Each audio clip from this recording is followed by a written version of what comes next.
everybody, I'm Up the FM Ducks and thank you for joining me as I continue my team by team preview of the 2022 World Cup. And today we look at a nation who consistently qualifies through the group stage of the tournament, the talented and passionate Mexico.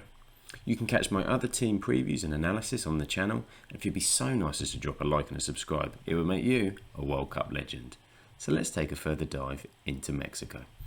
Mexico as a country is Latin America's most visited tourist destination. It's ranked number 10 actually on the worldwide list, with a range of cultural and beautiful areas to understand, educate and visit. I've tried to pick out some interesting and obscure facts for you, so here we go. Number 1. Mexico have the largest number of taxi cabs in the world, with over 60,000 registered taxis, which are also cheaper than most countries. Number 2. The birth of the colour television actually began in Mexico. Inventor Guillermo Gonzalez Camarena created the chromoscopic adapter for television equipment. That's a mouthful. So great job, Guillermo. We can all enjoy the World Cup colours and atmosphere thanks to you. And finally, number 3.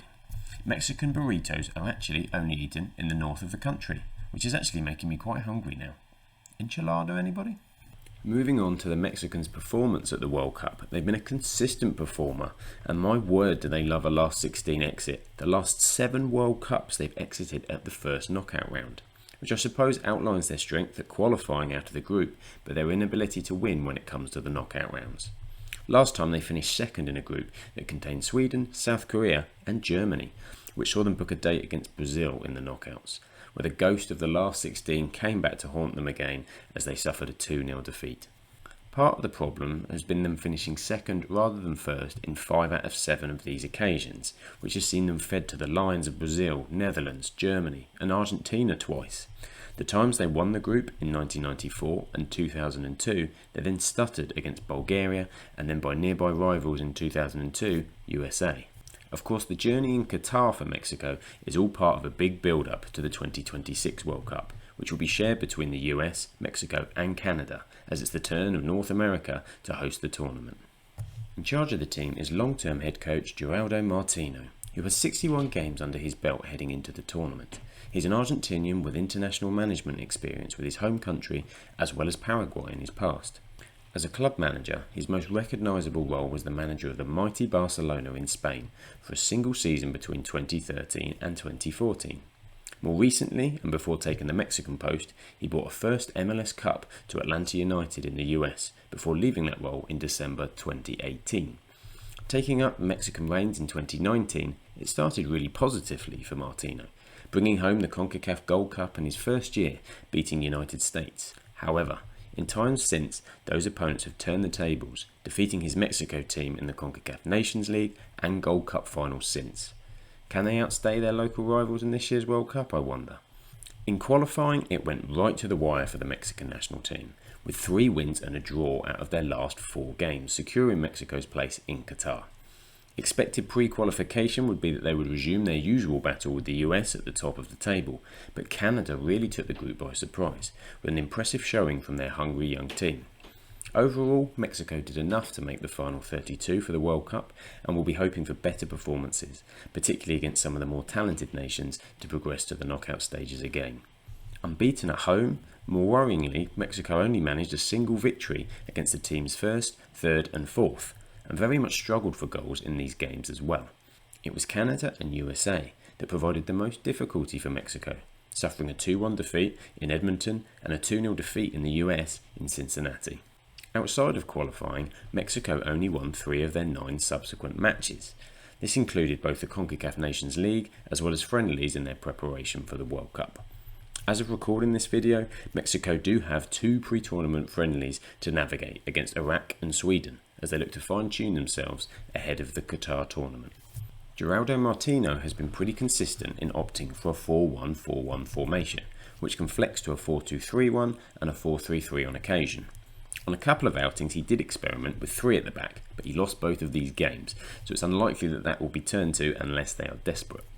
In goal, they're likely to line up with their captain and inspiration legendary goalkeeper Guillermo Ochoa, now with 130 caps for the Mexican national team. Ochoa will be attending his 5th World Cup in a row. In a defensive 4 from right to left, it's expected to be Jorge Sanchez, Cesar Montes, Nestor Araujo and Jesus Gallardo, with only Sanchez playing his football outside Mexico, as he's contracted to Ajax in the Dutch league.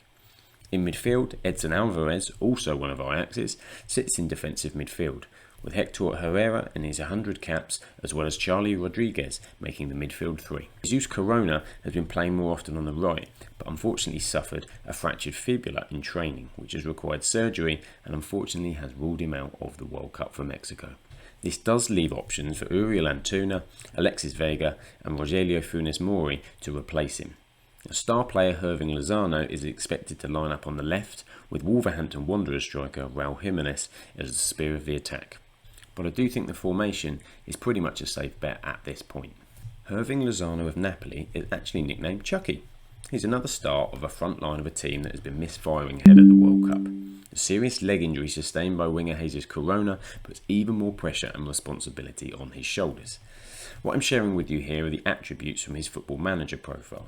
So the skills and the attributes that are in bold are the ones that are key to his preferred position. It's just to give a little bit of context to the game and how that applies to his abilities. He's a first choice in the Mexico lineup.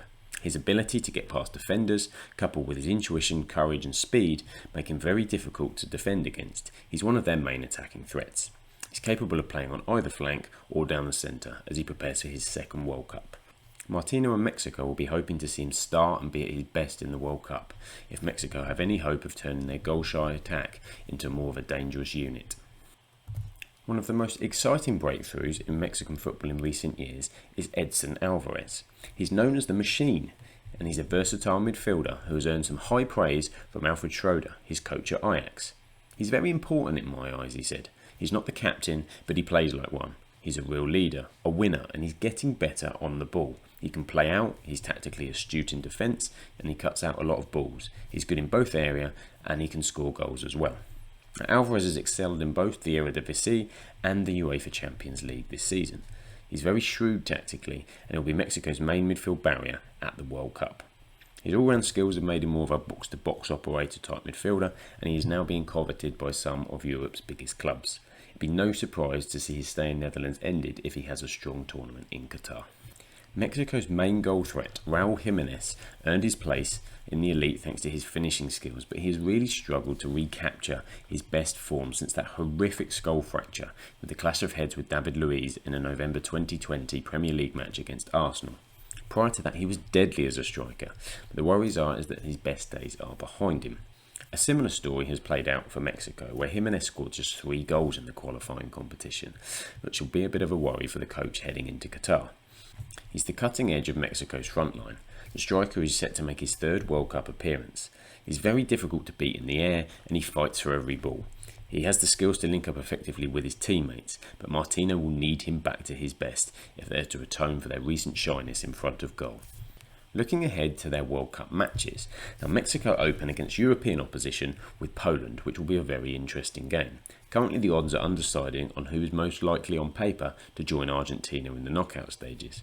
The Mexicans do always seem to perform well in the group stage, and a start against Poland that's good will boost their confidence, of course. Then they face the toughest match on paper, which is Argentina. They have an array of talent, a much more consistent feel to their qualification and preparation. Any result here would obviously be a massive one. Finally, that match with Saudi Arabia could be very crucial as to who qualifies. I do think this should be a fight between Mexico and the Poles. However, Saudi Arabia were fairly strong in their qualifying section, and if they pick something up in those first 2 games, they may cause all kinds of chaos and make qualification very difficult for somebody. Now we finish with prediction time and where I think Mexico will end this World Cup. I do think that they'll make through the group. They will get to second. They love a good last 16 clash, so why not one more? But they've travelled no further in recent years, and I see this being similar. Argentina are by far the strongest team in the group, and Poland will be the likely challengers. Lewandowski is an incredible threat, but probably previous tournaments have shown that on his own it's not been enough to give the Poles the difference, and he's obviously a bit older and towards the back end of his career too.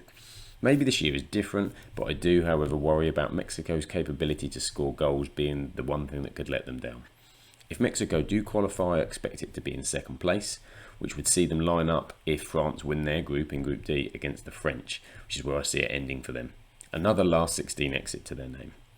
Thank you very much for joining me. I appreciate the time and you taking to watch these videos if you're supporting the channel. If you're interested in more of the videos you haven't seen yet, please check them out. I will be continuing all the way through to the World Cup with all the other teams as well.